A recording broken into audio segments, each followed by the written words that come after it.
Sony just released the new ZV-E1 camera and a lot of people are asking a lot of questions. The main one being, should I now buy the new ZV-E1 instead of an FX30, especially considering how amazing the image quality is, but also how concerning those overheating rumors are.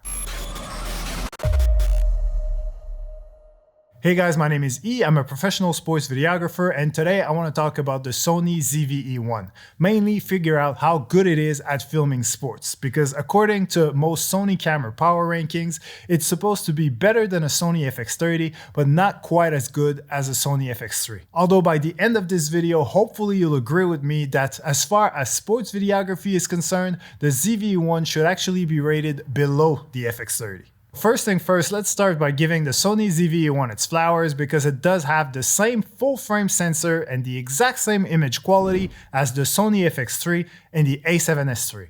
The Sony ZV-E1 even has better autofocus than those cameras, with AI capabilities that allows the autofocus to follow animals, birds, insects, and even cars, which I assume is a game changer for all the racing videographers watching this video. It also has a bunch of new, very interesting features on both the LCD screen and the image stabilization, but there are a few not so great things about that camera that become quite obvious once you compare it to a lesser camera like the FX30. For example, the camera body is not as robust and it doesn't have all the attachment points and all the external buttons you see on the FX30. Also, unlike the FX30, which has a full-size HDMI port and 2 SD card slots, the ZV-E1 has one SD card slot and a micro HDMI port, which we all know is very flimsy and unreliable when you're constantly moving around filming run and gun. But the biggest letdowns for me by far, especially for sports videographers, are the overheating issues, which I'll get into a bit later in the video, and also the fact that the camera at the moment doesn't do 4K 120, but Sony does promise that it's coming in a free firmware update. Which, I mean, if that's not a red flag to you, I don't know what is. That's like someone who owes you $1,000 saying, hey, here's 500, but don't worry, tomorrow I'll get you the rest. Trust me, I'm good for it. And no, you're not. Because if you were good for it, you would give it to me right now. So the fact that this camera doesn't have 4K 120 right now tells me that at this very moment, they just can't do it. Which makes sense considering how small the body is, the fact that there's no fan, and there's already plenty of overheating issues at 4K 24p. So to say don't worry, it's coming soon in a free update is a bold-faced lie in my opinion. Because at the moment, Sony have no idea, or at the very least, no guarantee that they're capable of doing it in this body. Because if they did, they would have done it already. So for that reason, and a few more that I'll get into in a minute, I believe that the FX30 is still the better camera for sports videography. But before I get into it, I just want to make it clear that all the cameras I've talked about so far, the FX3, the FX30, and the ZV-E1, are all very good at what they do. They just happen to do slightly different things. You see, in this day and age, there's no such thing as a bad camera anymore. There's just different cameras for different price points. And this is becoming more and more obvious, especially when you look at Sony and the way they've been releasing new cameras over the last 3 years. They basically went all in with what is known as the Apple marketing strategy. Apple is good at this, and a lot of other companies try to do this. And I almost made a video about this. I don't know how to frame it yet, but like they create these ladders where like you get the baseline product and it's good enough for 90-something% of people. And that's probably the one you should get. But then if you turn to the side a little bit, there'll be one that's a little bit shinier, that is a little bit more expensive. iPhone versus like, iPhone Pro. Yeah, or even like the iPad lineup right now is a $330 iPad and then a $450 iPad that has, you know, a nicer design, square, it's got USB-C, better screen, a little bit bigger screen. Okay, I could get this one. Oh, but this one's only 64 gigs. So I should probably get the updated storage one. So that's $599? Yeah. Oh, but the iPad Air is $599. Okay, I'll get the iPad Air. Okay, now the iPad Air is 64 gigs. And you're like, okay, I updated to get more storage. Now the updated iPad Air is 700. Suddenly you're spending.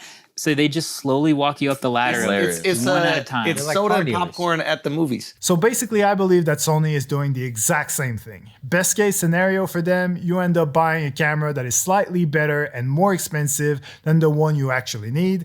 And worst case scenario, you end up buying the camera that you do need because they've got enough variety, enough price points for anyone anyway. So that's why the notion that the ZV-E1 is gonna kill the sales of the FX30 is completely ridiculous. The ZV-E1 is not gonna kill the FX30 the same way the iPhone 14 Pro is not killing the sales of the iPhone 14. Bottom line, these two cameras exist for a reason and they complement each other way more than they compete against one another. But I do ultimately have a personal preference for the Sony FX30, and here's why. First of all, I much prefer this camera body, not just for the attachment points and the external buttons, but mainly because I prefer a bigger body personally. It's more comfortable and easier to grip with my big hands, and it also helps with the weight distribution when using heavier lenses, because when you have a heavy lens on a small body like the ZV-E1, the whole thing tends to be very front heavy, which is uncomfortable and makes it harder to be stable.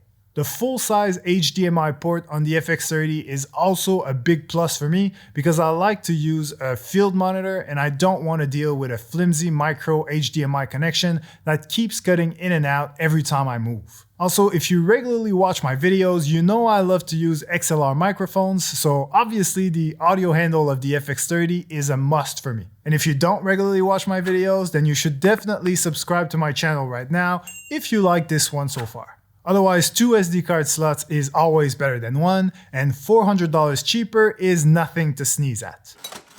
But the biggest reasons why I prefer the FX30 over the ZV-E1 are, like I said before, the ZV-E1's pending 4K 120 and the overheating issues it's been having so far. If you look at these test results from Gerald Undone, and by the way, if you watch his channel, you know you can take those results to the bank. But anyway, as you can see, at a warm but not too hot 24 degrees Celsius or 75 degrees Fahrenheit, his ZV-E1 camera lasted only 42 minutes at 4K 60 and 71 minutes at 4K 24 before overheating. Which basically means that you would really struggle to film an entire game of any sport pretty much anywhere in the world during the summer. And things would get way worse if you were trying this somewhere like Florida or Texas, for example. Because I know I have a lot of viewers over there, and you guys ask me questions about overheating all the time, and trust me, this camera is not for you. And looking at those numbers again, I can't help but think that if the 4K 120 firmware update does arrive eventually, I would be very surprised and shocked to see it record more than, say, 25 minutes in 4K 120 at a 75 degree ambient temperature before overheating. So ultimately, when it comes to filming sports with the Sony ZV-E1, I think you get an awesome image, but also a buttload of big limitations. Which is why I will personally stick to the FX30 for now. But either way, thank you for watching. My name is E, and I hope I earned the privilege of your time.